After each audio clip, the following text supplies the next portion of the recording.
what is your personal experience? We heard a lot of older and younger methodologies and good and better projects of how to educate SAFECITY principals. What are the biggest challenges when we are that we have to face when we are talking about SAFECITY in higher education?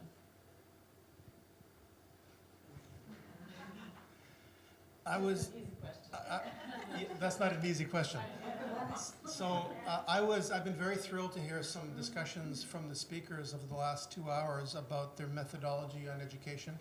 About 20 years ago, when we began the International SEPTED Association, myself and a colleague who were educators and were specializing in new adult education methods had been trained in a methodology called action research, also known as problem-based learning.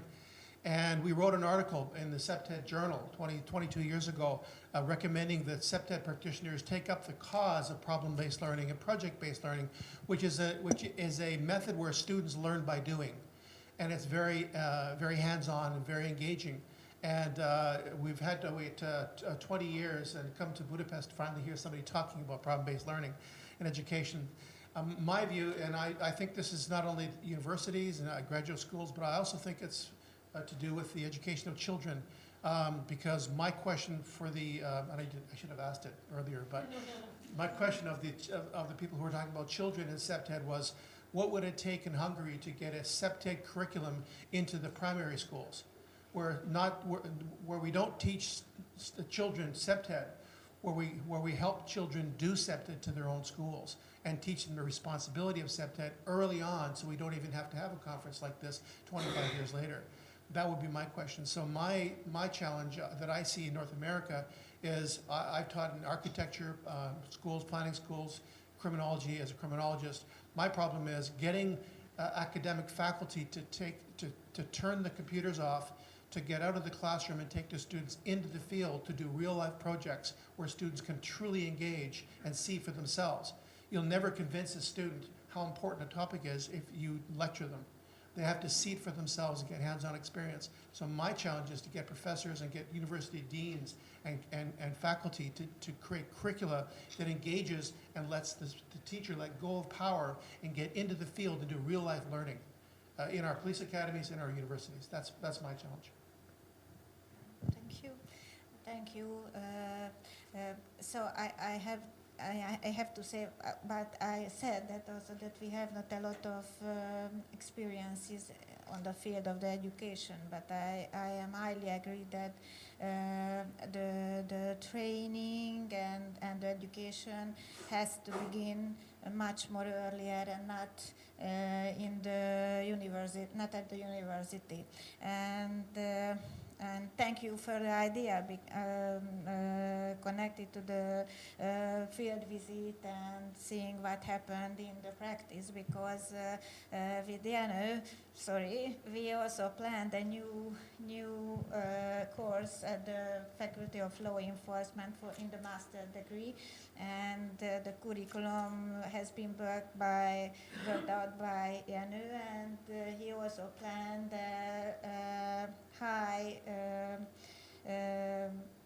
a new course with field visit. So the people who are taking part in this course can also face with the solution of the practice, and I think that is the best thing if we can say that it works.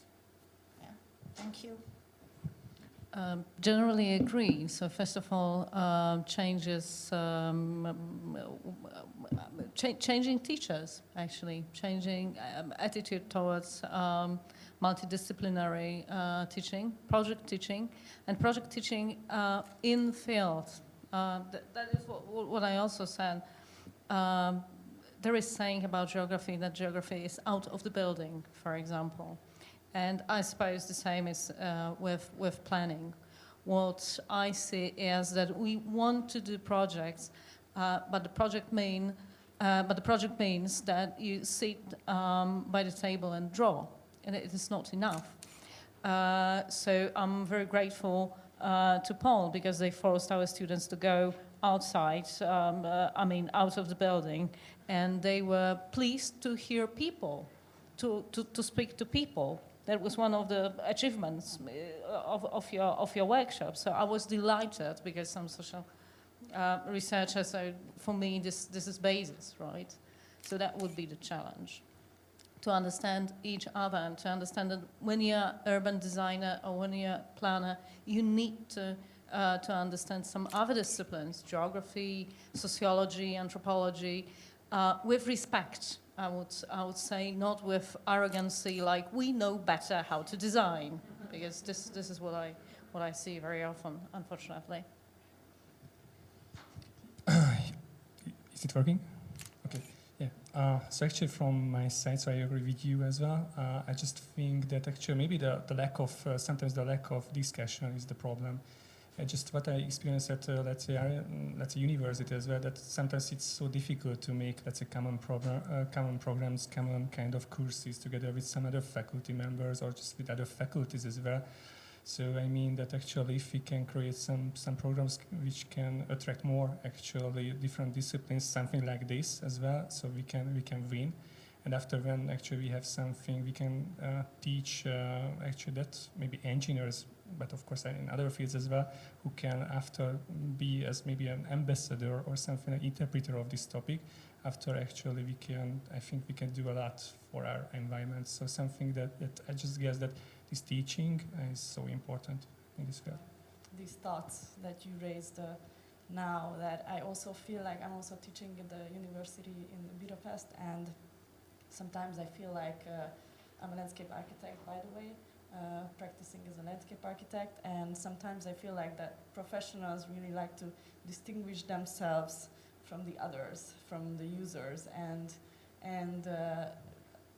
I personally feel that SAFECITY is going against this gap between the users and the planners, and we are trying to build something together, and I feel that maybe this is one of the biggest, if not, reason why I really like the SAFECITY principles. What do you think about this? Who really needs the education? Is it the professionals or the users or the teachers? I have a thought about that, as you can tell. One of the concerns I have as a former academic and currently a practitioner and planner and a criminologist is I work in communities that have crime. I go to hotspots, I work with people who are victims, I work with gang members, I help teach police. We're actually preventing crime. We're doing actual work in actual places. But when I pick up the literature and I read the literature about crime prevention, it's as though I don't recognize what they're talking about. Now, I can do statistical analysis. I've done it and I published it. But I don't use that to understand my complete understanding of what's going on in the street. That's when I talk about the weather patterns when I give my speech. And my frustration is when I pick up one of the current journals on SEPTED is called Crime Science. It's out of the UK, and it's a group of criminologists called environmental criminologists.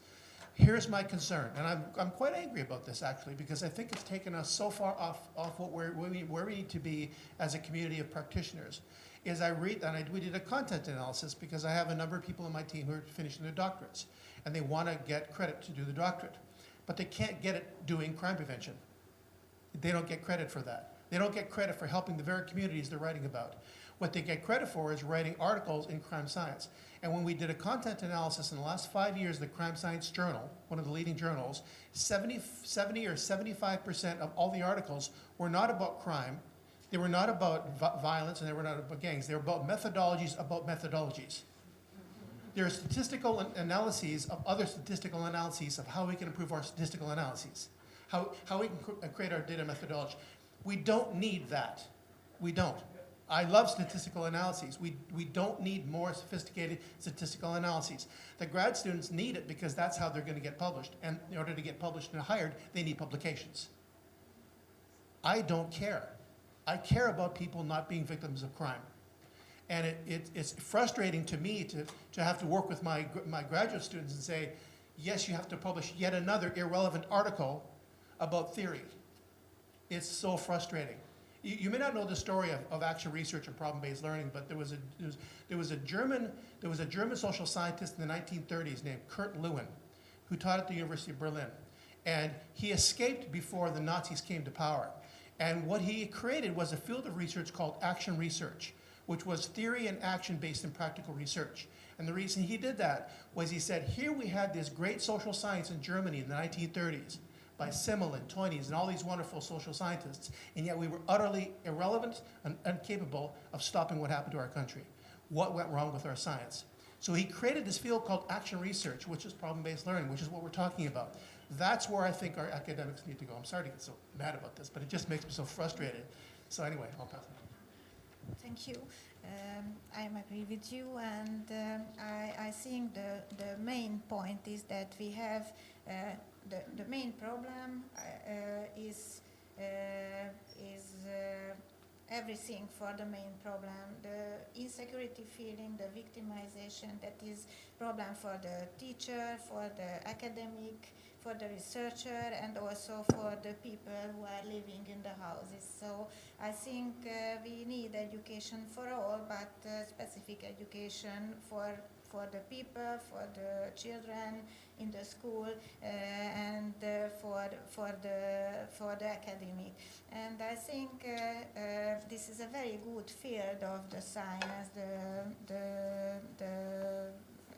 working with the built environment, because we can see the good solution, and we get the good solution relatively quick, not in a very long time, in 20 years or 30 years. If we make anything in another field on the topic of socialization and so on, then we will see what happened with the children when anything other happens, and when they will adults, and maybe they will change or not.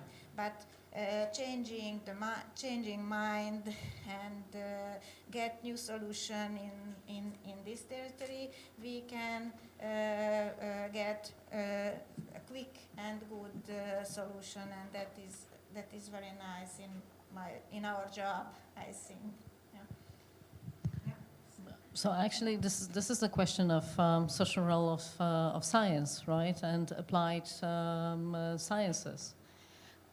Exactly the same situation in Poland, because I think we live in the same point system, right? So if you don't get enough points, you won't get your PhD or habilitation or whatever.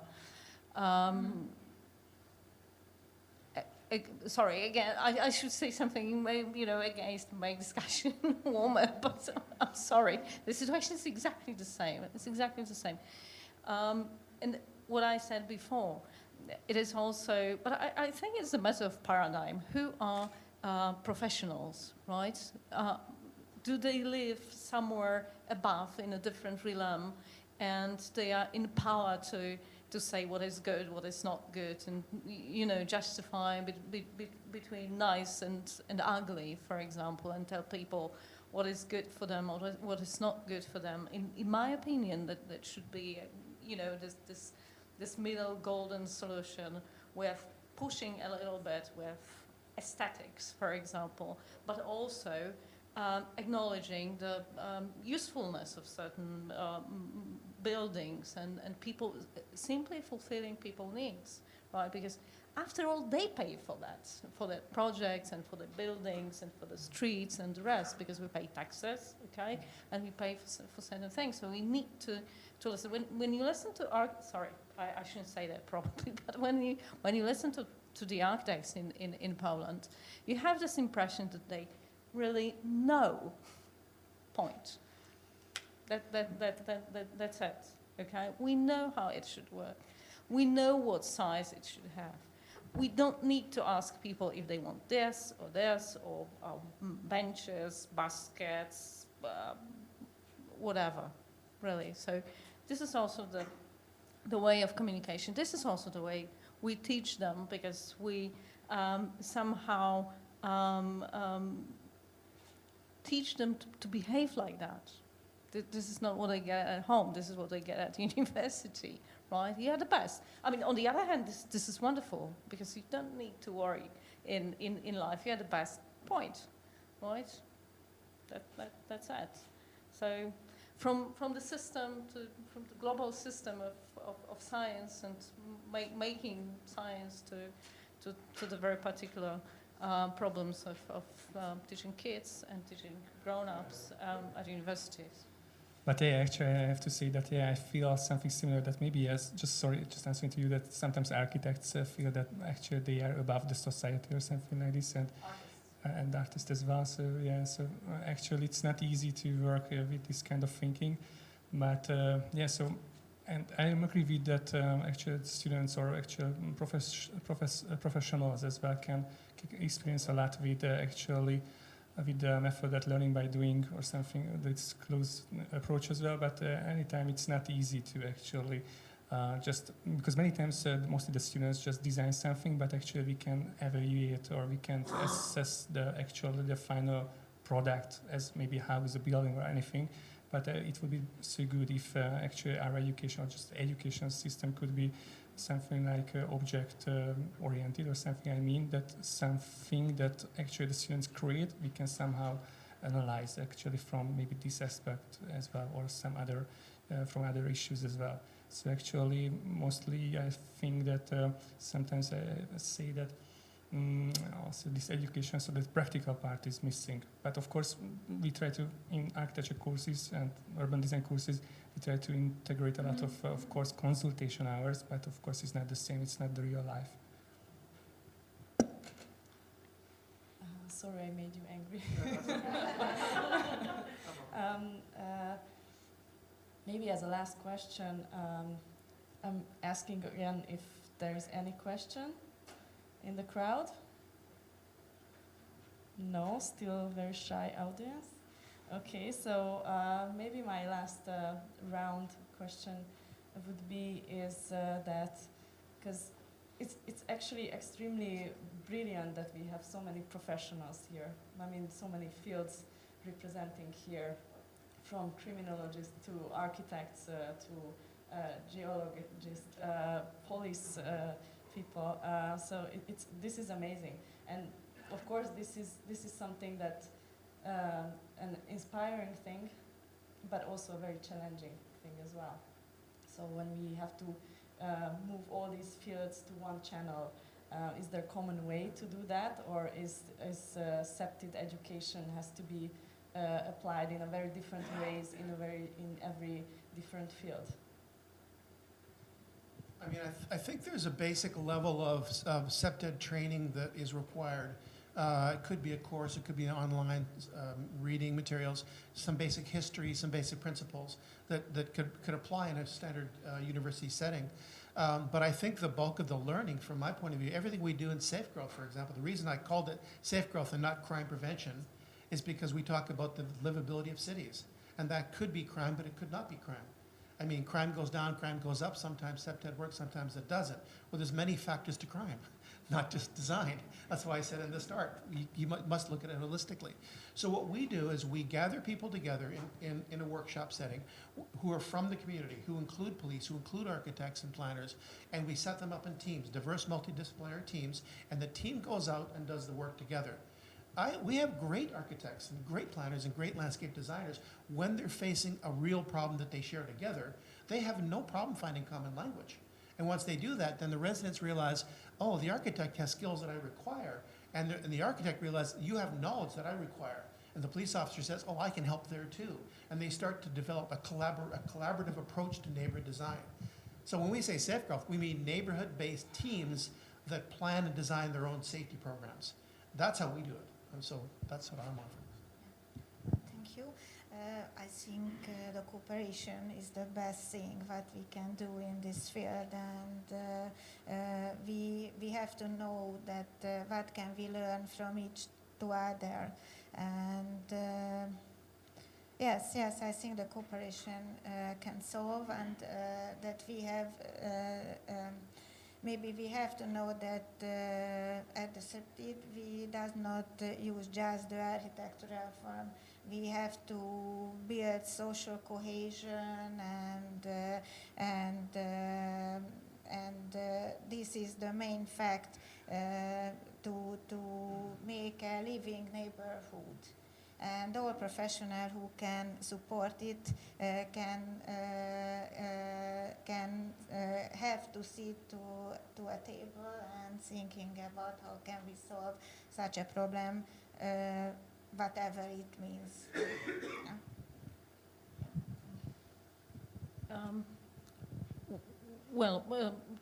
Two remarks about teaching SAFECITY and using it as a tool.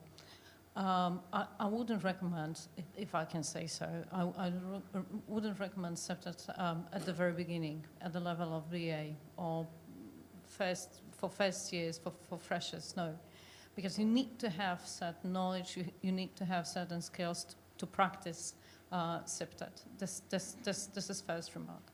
And another remark, I would like to be clear. I don't expect architects to be sociologists or to be anthropologists, but I expect people to respect each other and to recognize needs to listen to each other. And this is the most important thing for me. So if I teach architects how to conduct surveys, it's not that I expect that they actually in the professional practice will conduct surveys, but I expect that they will know what it is and how it is done, and how to interpret data and so on and so forth. So this is also this SAFECITY opportunity to introduce new skills, but on the level that they can absorb this. So with geographers, there would be elements of architecture, right? With architectures, that would be elements of geography or sociology, something like that. So do not change architects into geographers or sociologists into architects. Just listen to each other and cooperate. What you said.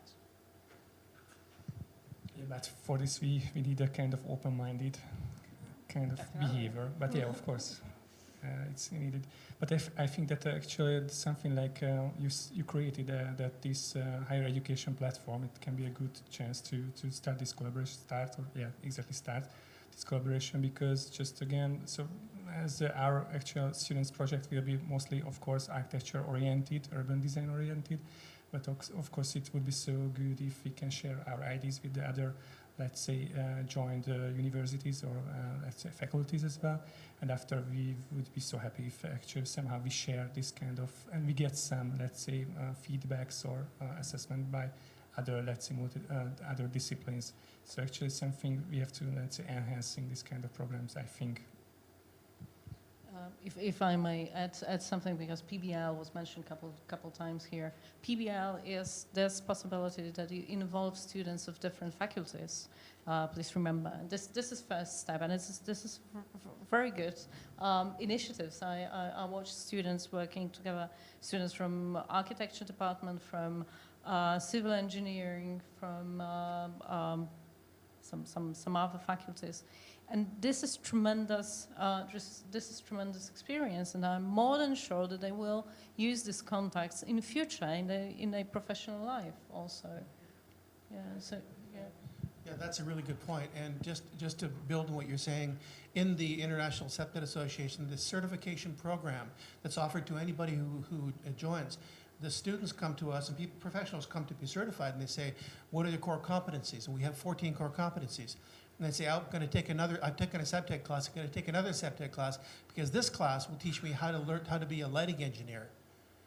And I'm saying, I don't want you to be a lighting engineer. I mean, you can learn all about LED lights and light dispersions and photometric maps and all that fine stuff, but why would you just hire a lighting engineer to do that? You don't need to be a lighting engineer or a traffic engineer or a planner or an architect. What you need to learn is what the central core interest and problem-solving skills of SEPTED are, and then you'll know who to bring and who to ask those questions to. That's what the SEPTED practitioner, and that's what the certification course does. It doesn't say don't be an expert in these things, learn how to collaborate in a neighborhood to work with a real problem, and use the skills of people around you. So I totally support what you're saying. We have to close this session, although it was very inspiring. Thank you for the attention. And